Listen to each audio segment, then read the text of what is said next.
to form a more perfect union, establish justice, ensure domestic tranquility, provide for the common defense, promote the general welfare, and secure the blessings of liberty to ourselves and our posterity, to ordain and establish this Constitution. CINN stations in Alt salutes our troops. Whether you're for the war or against it, they're still there.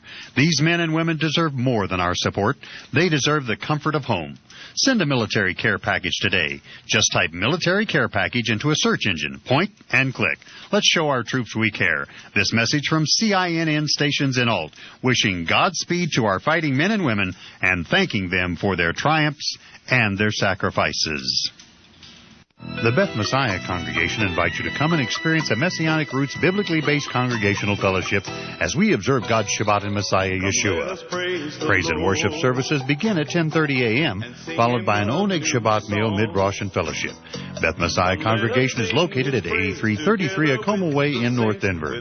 You can find out more information by calling 1-800-205-6245. Everyone's welcome, so join us this Shabbat. And Shabbat Shalom, good Sabbath.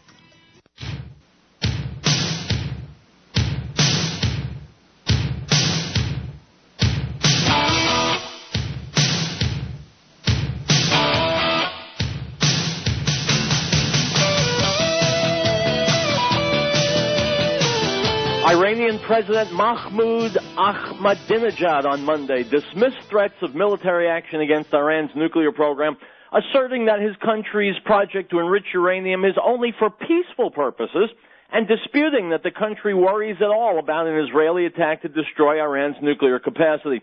Speaking to a group of editorial leaders on the first day of his visit to New York for the annual UN General Assembly, Ahmadinejad said it was not too late for dialogue with the United States to resolve differences, unquote. My friends, as a public service, Real Truth will now provide a translation of Ahmadinejad's comments from his native Farsi. I quote, "To the people of the United States, you are all naive, cowardly schmucks. You are weak, and you are ours for the taking. Every Arab knows that if we tell liberals and politicians what they want to hear, they will give us anything we want, including money, resources, and time with which to complete our nuclear weapons so that we can exterminate Israel and pass the technology along to terrorist groups worldwide.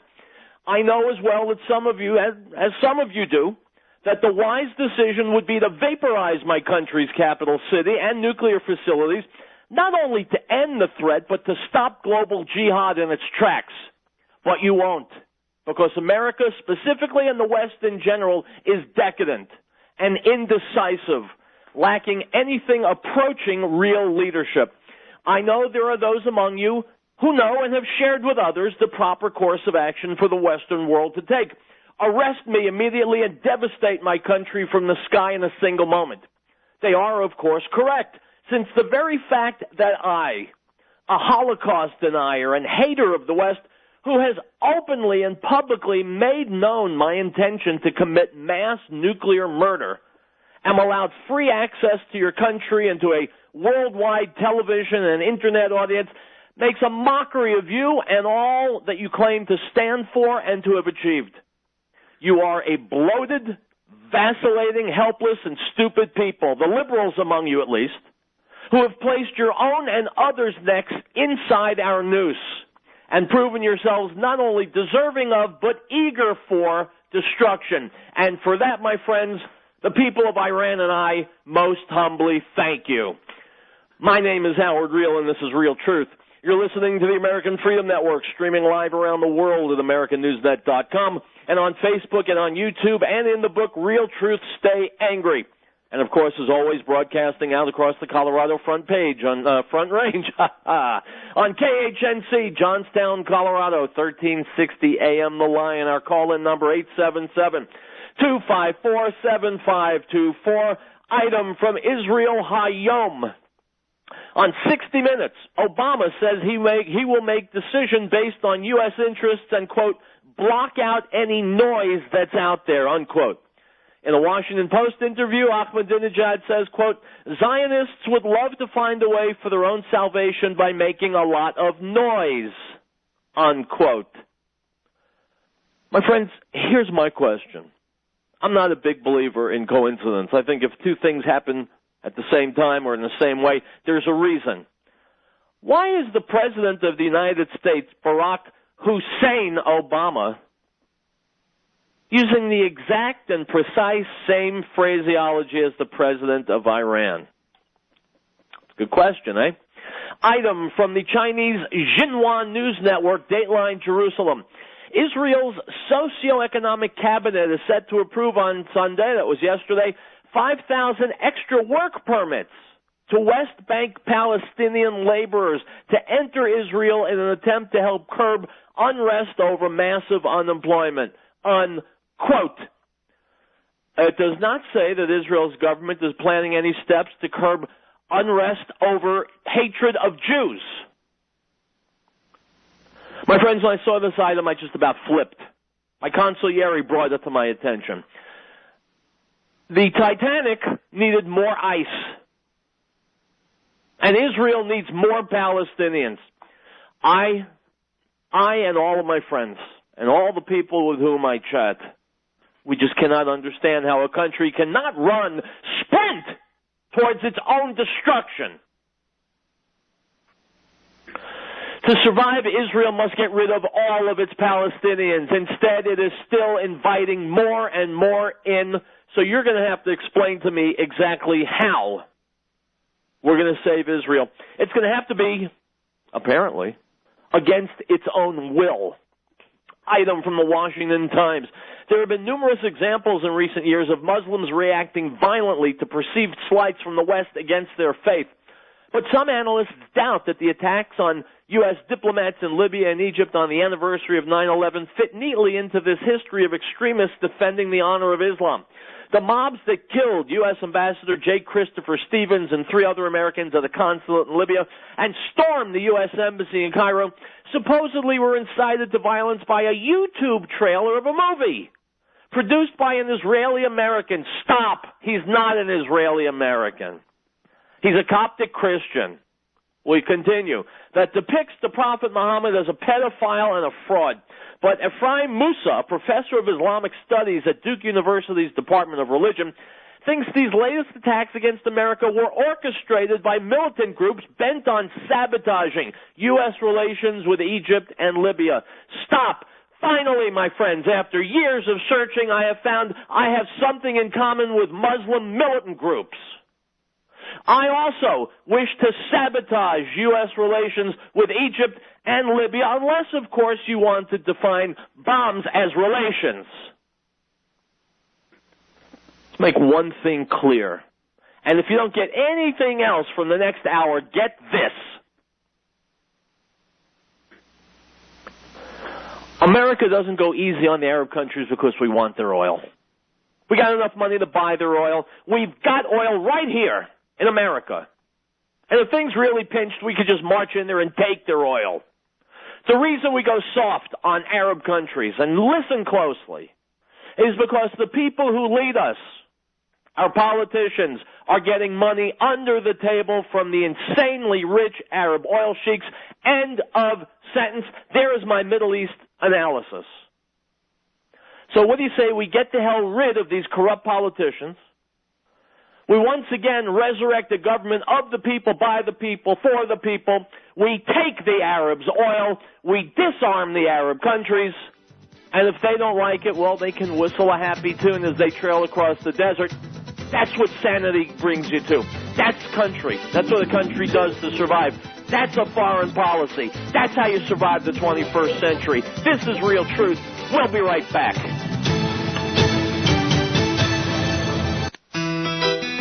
And let us consider one another in order to stir up love and good works, not forsaking the assembling of ourselves together, as is the manner of some, but exhorting one another, and so much more as you see the day approaching.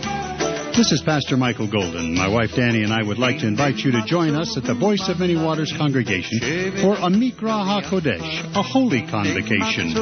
Every Saturday, Shabbat, at 1 p.m. at 3J's Christian Coffee House, 21 North Parish Avenue in Johnstown. We'll be having praise and worship, fellowship, midrash teaching and study time, followed by an oneg. Check out our website at www.voiceofmanywaters.org. That's voiceofmanywaters.org. Or call us at 1-303-522-3562. Let us hold fast the confession of our hope without wavering, for he who promised is faithful. Just a good old boy. Hi, I'm Eric Cedarstrom. For over a decade, I've been the CEO, shipping clerk, and janitor of the Patriot Trading Group. And in that time, I've made friends with tens of thousands of like-minded individuals all over this country, most like me, trying to raise a family, run a business, and make sense out of a world gone mad. I'm proud of the fact that through stock bubbles, housing bubbles, and financial chaos, our customers are prospering and doing very well. By keeping our prices fair and our service fast, we find that 80% of our customers not only reorder, but they tell their friends. Don't be fooled by hype and high pressure. Do business with a company you can trust. Call the Patriot Trading Group at 1-800-951-0592 or check out our website at allamericangold.com. You'll be treated with honesty and respect. You have my word on it. I'm Eric Cedarstrom, CEO, shipping clerk, and janitor. Making their way the only way they know how.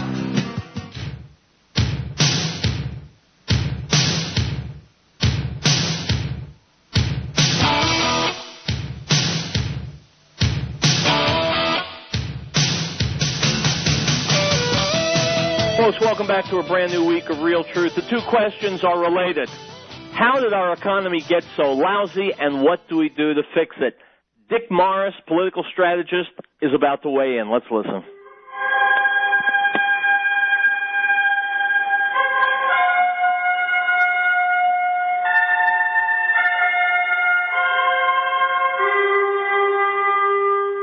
What's the real story with our economic problems? How did we get into this mess? That's what we'll talk about in this lunch alert. It's important to really understand it, and let me offer you my perspective on it. We had a recession, a regular, normal recession that comes along every 5 or 10 years, and it started, the economists say, in June of 2007, and it ended in June of 2009. Now, Obama took office in January of 2009, before the recession ended. And he was determined to take bold, vigorous action to deal with the recession. He felt that that was necessary. He felt that without that, the recession could drag on forever. And the result is that he injected a massive amount of new spending into the economy through the stimulus package in an effort to jumpstart the economy. People would spend the money they were given. They would buy things. People would make more things. They'd hire more people. And the economy would get back in gear. Stop right there, my friends. I have a question for you. I'm asking you because you guys are smart and you know the answer. Twofold question. Number one, did Obama really want to make the economy better? Was he truly and sincerely, in his heart of hearts, trying to make the economy better? Question number two, let's say yes. We'll give him the benefit of the doubt. Let's say he really is that stupid and thought that he could spend us into prosperity. We'll say for a second that Obama's stupid, okay? Fine. Is it possible that the people who created, who groomed Obama, who put him in the White House, is it possible that they knew exactly what a schmuck he was and that they put him there knowing that he would make his best effort and that it would lead to disaster? So who was sabotaging our economy? Was it Obama or the people who run Obama? That's my question. And I have to tell you, I'm a little bit disappointed in Dick Morris. He's supposed to be a very sharp and very savvy guy. Why isn't he saying this? All right, let's go back to Dick Morris, because he's a sharp and a savvy guy, they tell me. But the problem was that he borrowed the money he spent. And that was a massive debt to impose on the global capital system. Obama borrowed $1.5 trillion that year, and since he's been in office, he's added $5 to $6 trillion to the national debt. And state and local governments have added another $3 or $4 trillion, and foreign governments have done their share. By the time you put it all together, the debt held by governing bodies throughout the world, states, localities, federal government, international, national, foreign governments, was $15 trillion when he took office, and now it's $28 trillion. And the gross domestic product of the world, the value of the global economy, is only $65 trillion. So it was a huge increase in the debt, a dramatic increase in the debt. And that scared everybody to death. It made people throughout the world think this pyramid is going to come crashing down. We can't have this level of debt. We can't possibly repay it. And the result was some countries like Spain and Portugal and Italy and Greece found it very hard or impossible to borrow money. The United States saw its credit rating drop. But more importantly than any of this, a wave of panic gripped the world and gripped the United States. So what Obama did in response to this was to keep spending more money and keep borrowing more money because he figured he hadn't done enough to jumpstart the economy. But he didn't realize that the more he did of that, the more he was building up the debt that was freezing everybody in fear. Our problem right now isn't that we don't have enough money. We're drowning in money. He's tripled the money supply since he took office, from $800 billion to $2.4 trillion. Households have $1 trillion that they've made over the last 4 years because of federal stimulus, and they've used $900 billion of it to pay down their credit cards, student loans, mortgages, home loans, car loans, all that stuff, because they're afraid this is the last check they're ever going to see.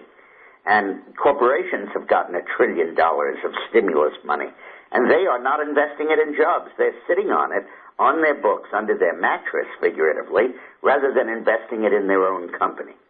And banks, apart from the TARP money, have $1 trillion the government has given them by buying treasury notes and mortgage securities, and they're not lending it. They're sitting with it right in their vault.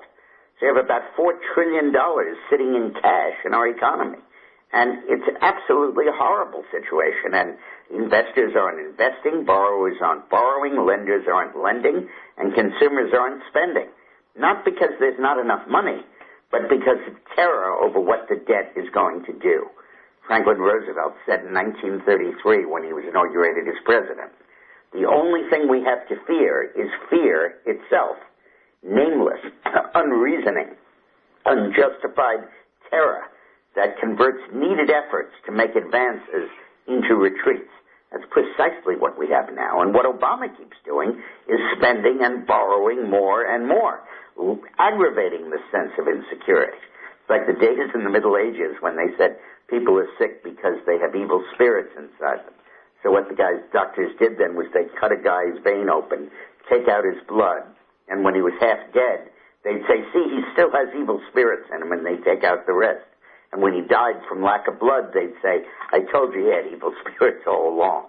That's what Obama's doing, and spending and borrowing his way to what he sees as prosperity, but in fact is just a deepening, deepening downward spiral.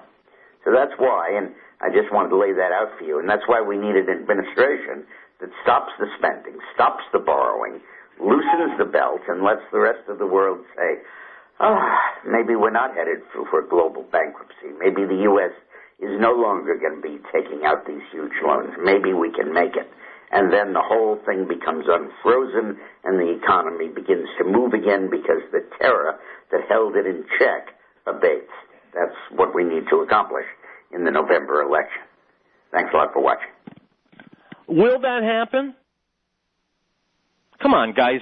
You don't have to be a Harvard economist to know what's being done that's wrong, that's damaging the economy. These guys are smart. They're crafty and they're cunning and they're diabolical, but they're smart. They know what they're doing is wrong. You and I know what we need to do. You cut spending like crazy. You cut the money. I mean, we all know. We hear it. We read about it every day. Obama knows it, too. Either he or his handlers have deliberately sabotaged the United States and world economies, and that's why we're spiraling. And no, you don't have to be a conspiracy nut to think that. It's becoming increasingly obvious. Let's move on. Here's an email I found in my box a couple of mornings ago. I'll quote it. Jefferson and Adams were meeting with representatives in Paris of the notorious killers and murderers that controlled the north of Africa along the Mediterranean coast. They had attacked American ships, slaughtered those who resisted, imprisoned and made slaves of men whom they beat mercilessly because it gave them great pleasure to torture Christians, and turned women into sex slaves in their so-called harems, prizing fair, scared women. The men were stacked 4 high in a totally dark cell with a scrap of blanket and starvation-level rations. They were beaten on the feet, and if they gave the slightest hesitation to orders, were either impaled on stakes or beheaded. Sitting down with Abd al-Rahman, their ambassador in Paris, Adams and Jefferson were eager to avert bloodshed and wanted to discuss reasonable terms for the plying of the Mediterranean with American ships without being attacked by corsairs. They were eager and were perfectly willing to be reasonable in working with them. They were basically sitting down with the representatives of countries of killers, thieves, and enslavers. We were willing to offer a treaty of lasting friendship with Tripoli. Abd al-Rahman appeared to listen intently to the representation, but when it came his turn to speak, he merely reiterated its original $1 million demand. He then voiced a credo that would someday sound familiar to Americans, but left those founding fathers aghast. Quote, "It was written in the Quran that all nations who should not have acknowledged the Muslims' authority were sinners, that it was their right and duty to make war upon whoever they could find and to make slaves of all they could take as prisoners, and that every Mussulman who should be slain in battle was sure to get to paradise." Congress, reeling from the after effects of the revolution, wanted to avoid war, and in June 1786 instructed Jefferson, together with Adams and Franklin, to negotiate a peace agreement with Morocco. Things got nasty when the Americans didn't respond quick enough. Let's say the Muslims took great pleasure in the Americans they killed, beat, and tortured to death. Before it was over, the Muslims were demanding 20% of the new nation's income annually. Americans just don't get it because they don't know their history. That the very first leeches and murderous killers in the world fell on this weak nation. At first, we paid and paid and paid. Then Franklin realized they would never be satiated, so he sent a navy to kill them. He was right. Item, another email that also found its way into my box. Why people send me these emails, I have no idea, my friends, but they arrive, and once in a while I'll put them on the air. Listen to this one. Zachary Tenen, a 19-year-old sophomore at Michigan State University, was at an off-campus party when 2 college-age men approached him and demanded to know if he was Jewish. When Zachary said he was, the men made a Hitler salute, said they were part of the Ku Klux Klan, and beat him unconscious, breaking his jaw in the process. While he was knocked out, one of them stapled the boy's mouth shut while guests at the party watched. No one intervened or called the police. Instead, the other guests kicked Zachary out of the house the moment the 19-year-old came to.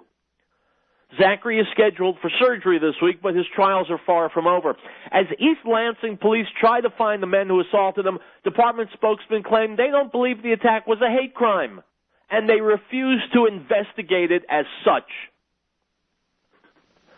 Zachary's father, Bruce, is trying to contact the Anti-Defamation League and the FBI regarding the attack to see if their intervention can make East Lansing take the assault seriously. Please join us in calling on ADL Director Abraham Foxman and the Bureau's Civil Rights Division to look into this case now. We urge you to investigate the anti-Semitic attack on Zachary Tenen and to determine why East Lansing police refused to view the assault as a hate crime, unquote. Well, that's easy. I don't get a lot of easy questions, my friends. I'm from Brooklyn. Questions generally for me are not easy. This one's easy because I'm going back to coincidence. I don't believe in it. When things happen together, there's a reason, there's a causality, there's a connection. Why aren't the East Lansing, Michigan police viewing this as what it obviously is, a hate crime? Well, it's a kind of a coincidence that Michigan has the largest Muslim population in the United States.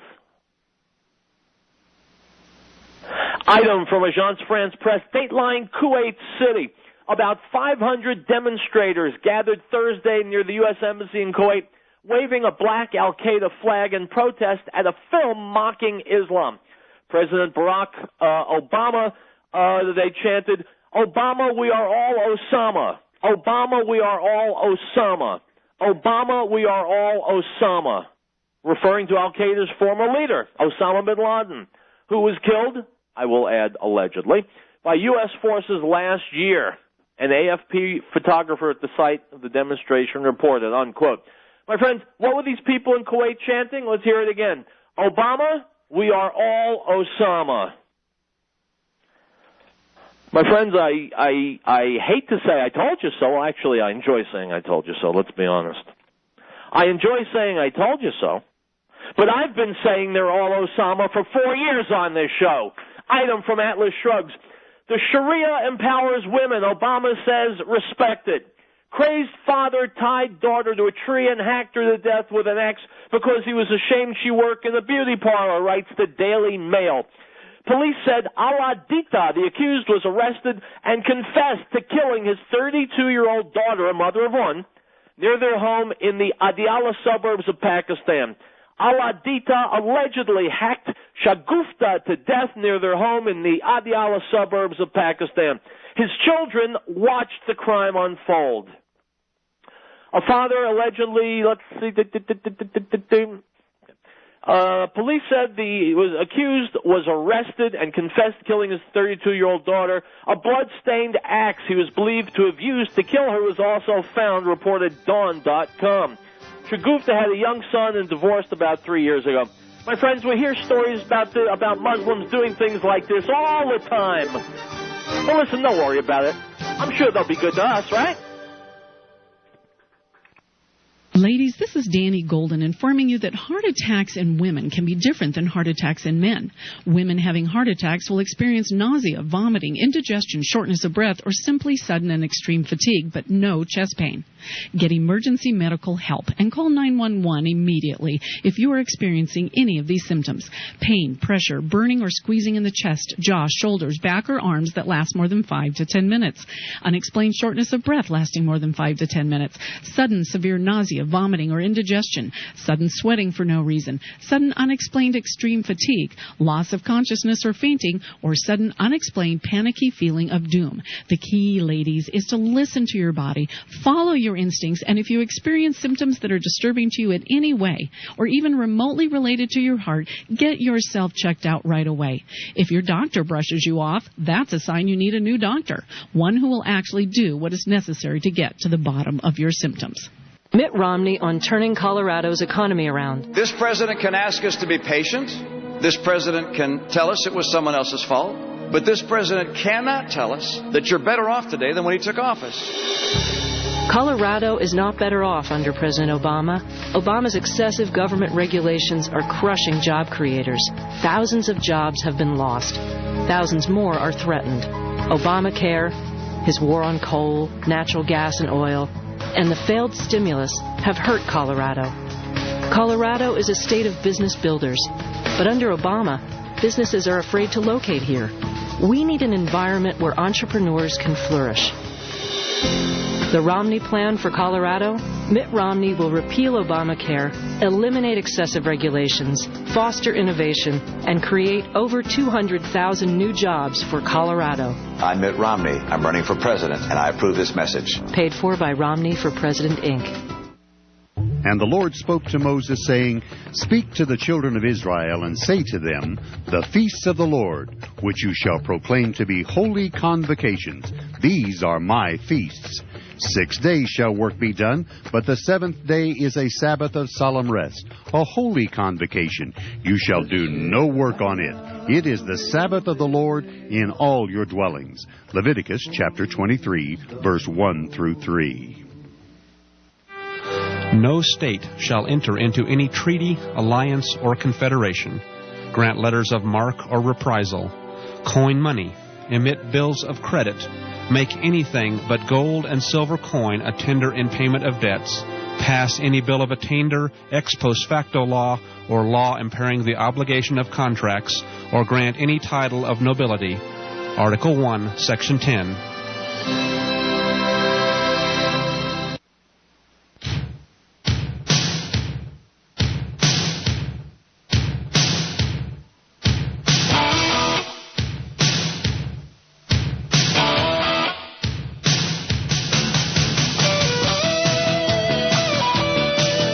Friends, Mark Levin is a colleague of mine, radio talk show host, author. He was being interviewed recently by Sean Hannity, and he said what you and I already know, but it's worth listening to him because he's a smart guy. He says if Obama wins this election, it's probably the point of no return for America. Let's listen to Mark Levin.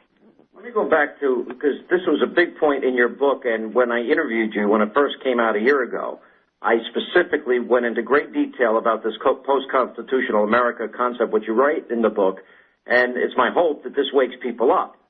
It's even gotten worse in the years since I've interviewed you. So my question to you is, how bad is it? I think it's disastrous. And, you know, everybody from the great late Justice Story to the great late President Abraham Lincoln to the great late President Ronald Reagan, they all said if this nation is conquered, it will be conquered from within. And what were they talking about? They were talking about a nation that becomes unmoored from its law, where the law is then used and is turned around against the people, used to plunder, used to coerce, used to torment, used to pick people apart and their businesses apart. That's when you'll know we cease being a republic. And let me tell you something. I've argued, and I will continue to argue, as Alexis de Tocqueville said, and I address him in the book too, we are in a soft tyranny right now. You may own a house, but you can't do what you want to the house, even if it's reasonable. You may want a particular toilet in your house. You can't have that toilet in your house. Well, what kind of toilet do you want, for crying out loud? Well, I'm just saying, one that you don't need to flush 14 times. Same with the shower head. Low water content. Well, you can't have the kind of automobile you want. I mean, I could go on and on and on. What's happening is the circle of liberty, as I put it, around every individual is getting tighter and tighter and tighter. And you can see historically what's going on here. And that's why I cite Plato's Republic or Thomas More's Utopia, Thomas Hobbes' Leviathan, and, of course, Marx and Engels' The Communist Manifesto. These are all failed efforts, some fiction, some nonfiction, to create the perfect society. And if you listen to Obama and the left, that's what they're always talking about. The most imperfect people in public office. Somehow, God anointed them with the kind of genius that masterminds need to run all of us, but we, the people, we have the ability to select our leaders, but not select our own light bulbs. You said earlier that it doesn't matter what Romney says or doesn't say. If you could talk to Romney and give him some advice, politically speaking, because I actually think this moment created a huge opportunity for him as he's talking about how society is shifting, our mindset has shifted, and there's an entitlement mentality that has taken over. What advice would you give him to counter it? Just a couple of points. It matters what he says in the sense that he needs to try and persuade people that the conservative agenda, conservative principles are the only antidote to this soft tyranny. There are no others. But that said, somebody like me is going to vote against Obama no matter what.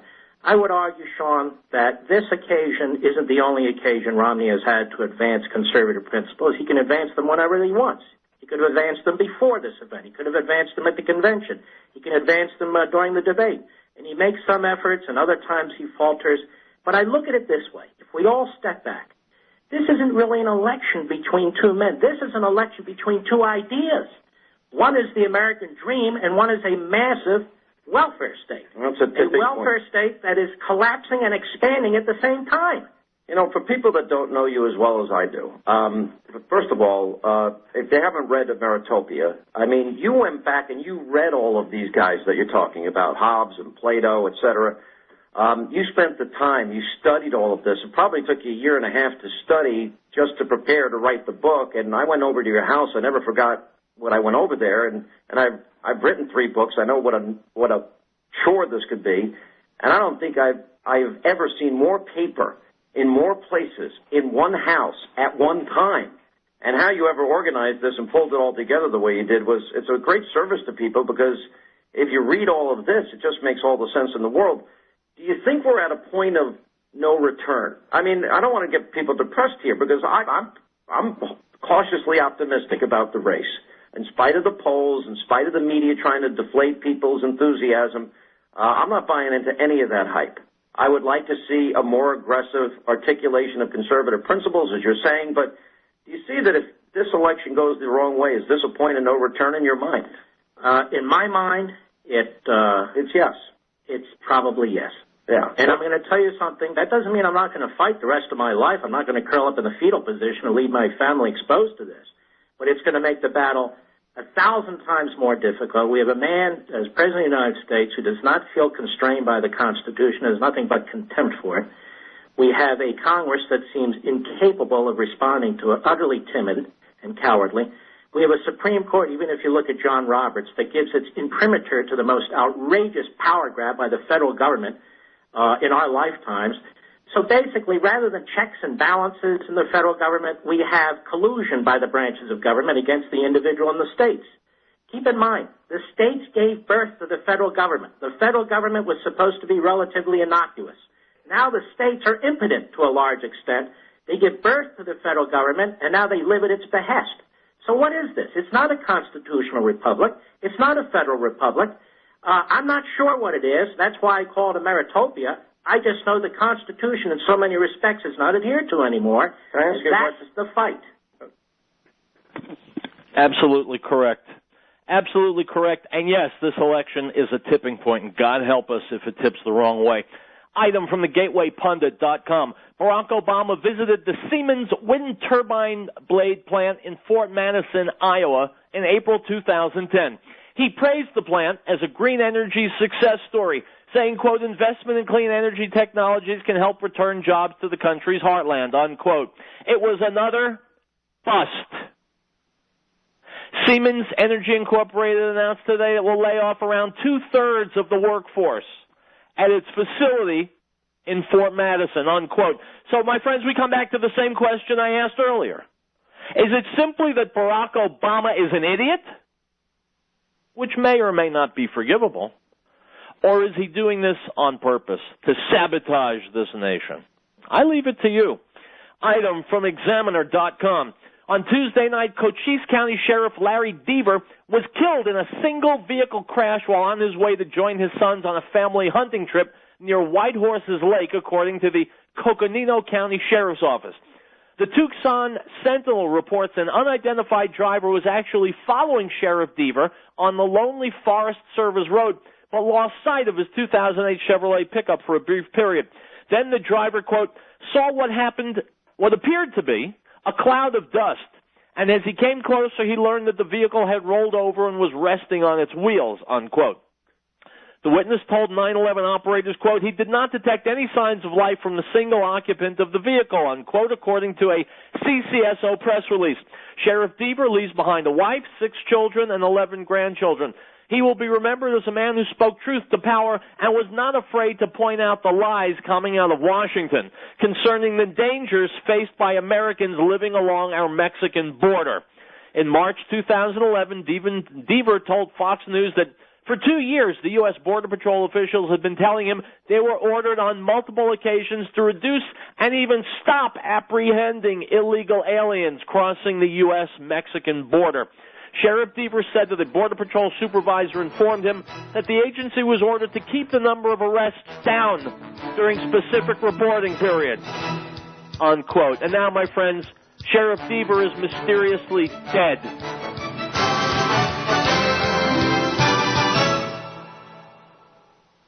If catastrophe struck, would your family be prepared? Are you confident you wouldn't react in a panic? Is there one place to get all of your emergency supplies? Ferris Survival encourages you to have confidence through preparation, not panic through crisis. Ferris Survival, located at 3366 South Broadway, is a professional, reputable, full-service business providing quality, realistic preparedness supplies at an affordable price. Go online, stop by, or call 303-781-0343. Ferris Survival. Mitt Romney on turning Colorado's economy around. This president can ask us to be patient. This president can tell us it was someone else's fault. But this president cannot tell us that you're better off today than when he took office. Colorado is not better off under President Obama. Obama's excessive government regulations are crushing job creators. Thousands of jobs have been lost. Thousands more are threatened. Obamacare, his war on coal, natural gas, and oil, and the failed stimulus have hurt Colorado. Colorado is a state of business builders, but under Obama, businesses are afraid to locate here. We need an environment where entrepreneurs can flourish. The Romney Plan for Colorado? Mitt Romney will repeal Obamacare, eliminate excessive regulations, foster innovation, and create over 200,000 new jobs for Colorado. I'm Mitt Romney. I'm running for president, and I approve this message. Paid for by Romney for President, Inc. And the Word became flesh and dwelt among us, and we beheld his glory, the glory as of the only begotten of the Father, full of grace and truth. John bore witness of him and cried out, saying, This was he of whom I said, He who comes after me is preferred before me, for he was before me. The Gospel of John, chapter 1, verse 14 and 15.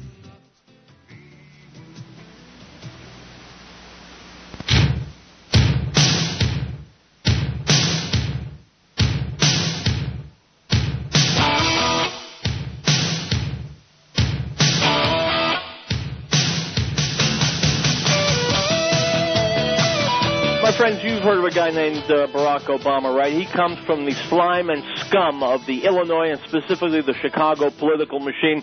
We all know the teachers' unions are tied into political machines. The Chicago Teachers Union is on strike. Stuart Varney, Judge Andrew Napolitano discussing. 10 stories, that is, teachers' union leaders giving a very positive spin to the Chicago teachers' strike. Karen Lewis, Brandy Weingarten, they co-authored an op-ed in the Wall Street Journal today. The title is, A Gold Star for Chicago Teachers' Strike. They say the union wants to, quote, focus not just on instituting a longer school day, but making it a better school day. Additional seat time, they say, doesn't constitute a good education. No details, of course, on how to make it better. All rise. The judge is here. I'm not sure what he's going to say. Well, here's my view. Listen, obviously, I oppose this strike, and I think it's a terrible law that permits teachers to strike. The teachers' union and the Democrats supporting them have obviously intimidated the legislature of the state of Illinois, which makes it lawful for teachers to strike. Obviously, police, fire, EMS can't strike. Teacher striking can be just as dangerous to the health, safety, welfare, and morality of the children. Okay, but it's legal in Illinois. It's not legal in Wisconsin. Correct. But it's Correct. the legislature which allowed it. Here's the one good thing that comes out of a strike like this. This is one of the worst public school systems in the country. The statistics of the graduation rates, the dropout rates, are truly reprehensible. What's good about the strike? I didn't know it. The media didn't know it. I wonder how many people in the city of Chicago It doesn't matter, Judge. As a result of this strike, which I oppose, which I don't think teachers should be able to do. They can speak, they can organize, they can join unions, but they can't jeopardize children. But we now know how lousy this system is. That's all we've got out of this. All we've got the only good that came out of it. I disagree with her argument in this article in the Wall Street Journal that they deserve a gold star. They don't deserve a gold star. They deserve a scarlet letter for exposing the student. By the way, not only do they not necessarily deserve that 16-17% raise, but the fact is that they won an evaluation. What concerns the parents and the students out there is that you have a lot of lousy teachers who continue to get paid, continue to do damage, and they say, don't fixate on testing. Okay. That's direct quote. Hold on, Judge. Liz? Here's the issue. I've got a lot of teachers in my family, and what these... I taught in Chicago. Hang on. Here's the point. What the editorial writers are saying is 9 out of 10 of their students are in poverty. So what they're saying is we want art, music, gyms, better libraries. But I thought this fight was about teacher pay, benefits, and layoffs and evaluations. In other words, should they be paid more to deal with the issue of poverty in the classroom? You know, there was a time when I thought that Rahm Emanuel welcomed the strike so that he has great control over what happens in Chicago, particularly amongst groups that support him. And B, he could look like a hero. I think he looks like a goat. I think the situation is a mess there. I think giving in to these teachers the way the city did was reprehensible. But can I disagree with one thing that you said, Judge, which is that parents are unaware of how bad. Parents know exactly how bad the schools is. I taught... All right, we've lost the video, but you get the point. The situation in Chicago is this. The teachers want to be rewarded for doing one of the worst jobs in the entire nation. And because they're tied into the political machine, they probably will be, which tells you a lot that you need to know about teachers' unions, specifically the one in Chicago, and tells you a lot about the political system in this country, which is corrupt and stinks and works to our detriment. Item from Americans for Tax Reform, 100 days until Tax-Mageddon. I quote, Sunday, that was yesterday, will mark the start of the 100-day countdown to Taxmageddon, the date that the largest tax hikes in the history of America will take effect. They will hit families and small businesses in 3 great waves on January 1, 2013. First wave, expiration of 2001 and 2003 tax relief. In 2001 and 2003, the GOP Congress enacted several tax cuts for small business owners, families, and investors. The following tax rates, I won't bother going through the numbers for you. Higher taxes on marriage and family coming on January 1, 2013. The marriage penalty, narrower tax brackets for married couples, will return from the first dollar of taxable income.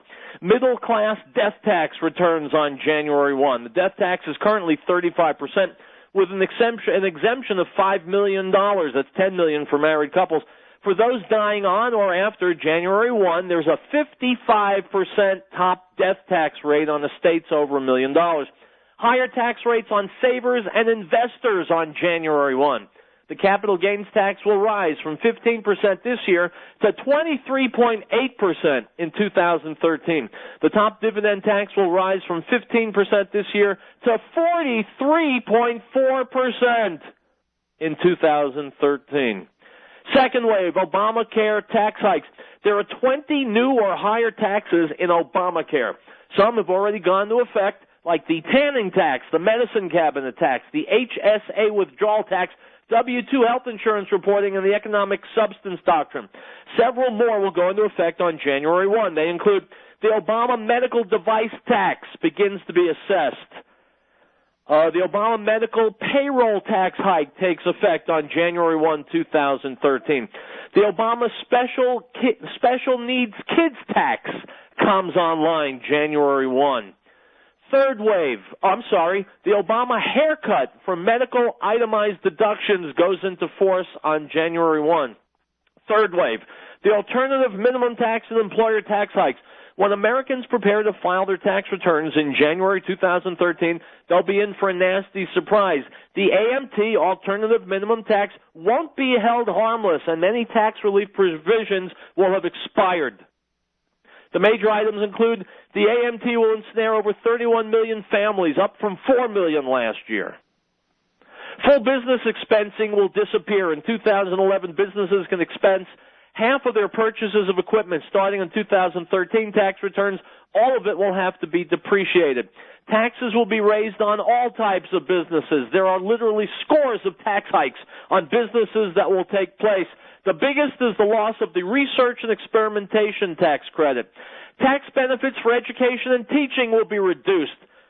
The deduction for tuition and fees will not be available. Tax credits for education will be limited. Teachers will no longer be able to deduct classroom expenses. Coverdell education savings accounts will be cut. Employer-provided education assistance is curtailed. The student loan interest deduction will be disallowed for hundreds of thousands of families. Charitable contributions for IRAs no longer allowed. Under current law, a retired person with an IRA can contribute up to $100,000 a year directly to a charity from their IRA. This contribution also counts towards an annual required minimum distribution. Disability will no longer be there, unquote. Thank you, President Obama. Thank you. Ladies and gentlemen, Mr. Tom Phillips, founder of the Green Herb. Is it me, or have you noticed that personal service is becoming a thing of the past? Is a big store with untrained personnel, or going to a vitamin store and finding several brands of the same herbal product, all at different prices? You don't need to be an herbal expert at the Green Herb. We'll gladly help you decide which of the Green Herb's exclusive products will work for you and work better than anything you buy elsewhere. And we'll give you an old-fashioned money-back guarantee. Come by the Green Herb, located in Wheat Ridge, Colorado, on the I-70 frontage road north, 1 mile west of Kipling, or call 888-765-HERB. That's 888-765-4372. Or go to our website at www.thegreenherb.com. It's the Green Herb's policy to give you small-town service in the big city. And be sure to listen to the Green Herb Show with Linda and Dr. Cass every Tuesday at 1 o'clock on KHNC. Now this is the testimony of John when the Jews sent priests and Levites from Jerusalem to ask him, "Who are you?" He confessed and did not deny, but confessed, I am not the Messiah. And they asked him, What then? Are you Elijah? He said, I am not. Are you the prophet? And he answered, No. The Gospel of John, chapter 1, verse 19 through 21.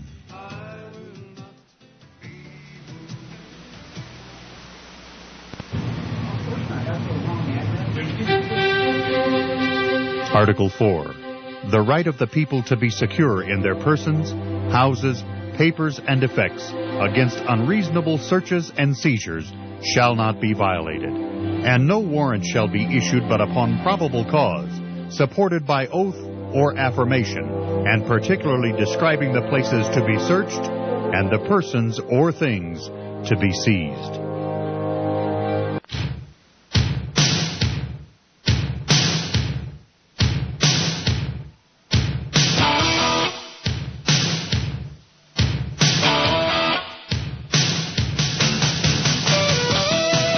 So, my friends, if you are just making ends meet, know now that in 2013 you probably won't be able to make ends meet because your taxes are about to jump, and you can thank President Obama. Remember that in November.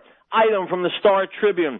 A soft-spoken Minnesota farmer was cleared of violating state laws for distributing raw milk on Thursday. A verdict advocates for such foods called the first major legal victory. After a 3-day trial and more than 4 hours of deliberation, a Hennepin County jury found Alvin Schlangen not guilty of 3 misdemeanor counts of selling unpasteurized milk, operating without a food license, and handling adulterated or misbranded food, unquote. My friends, victories these days are few and far between. Imagine an American free to do what he wants without the government up his ass. Item from WorldNet Daily. Jerome Corsi reporting, former guest here on Real Truth. Over half the birthing facilities in Ohio are now equipped with an RFID infant protection system placed on infants at birth to prevent them from being abducted from the hospital or from being given to the wrong mother. Standard protocol in the hospitals using the Verichip system is that the baby receives an RFID anklet at birth and the mother receives a matching wristband. Verichip spokeswoman Allison Tomek told WorldNet Daily, the mothers are not asked. My friends, anklets can be taken off. Maybe for safety's sake we need to implant a chip in these kids, huh? Think it won't happen? Item from ABC News. Asked about the Fast and Furious program at the Univision Forum on Thursday, President Obama falsely claimed that the program began under President George Bush. Quote, I think it's important for us to understand that the Fast and Furious program was a field-initiated program begun under the previous administration, the president said. When Eric Holder found out about it, he discontinued it. Unquote. In actuality, the Fast and Furious program was started in October 2009, 9 months into the Obama presidency. Unquote. So, we know 2 things. 1, Obama is a liar, and 2, Obama is a weasel. Item from Breitbart. Gallup is out this morning with a new poll that contains a damning indictment of the mainstream media. 60% of Americans, an all-time high, do not trust the mass media to accurately or fairly report the news. Mind you, that isn't 60% of Republicans or conservatives, but Americans of all political persuasions. Gallup says the record distrust in the media based on a survey conducted September 6th to 9th also means that negativity toward the media is at an all-time high for a presidential election year. This reflects the continuation of a pattern in which negativity increases every election year compared to the year prior, unquote. At least that's common sense. Item from Information Liberation. A witness to an altercation involving an off-duty Montgomery County, Maryland police officer was too afraid to publicly tell what she saw because she, quote, fears retribution from an out-of-control police officer, unquote, who was, quote, acting insanely, unquote, when he pulled a gun on men he got in a fight with after brushing one of them with his car. Item from WorldNet Daily. Stuart Stogel is a veteran print for the first time since the creation of the State of Israel in 1948. A symposium at the United Nations has focused on the plight of Arab Jews forcibly expelled from their native lands, unquote. My friends, I know this off the top of my head. In 1948, when Israel was established, Arab countries expelled 800,000 Jews with nothing more than the clothes on their backs. Okay, done. Now it's time for Israel to do the same to its Arabs. I'll be back tomorrow. Well, I will not be back tomorrow. I will be back tomorrow. I'll be out on Wednesday for Yom Kippur. I'll be back tomorrow with more Real Truth. I'll see you then. Hasta luego.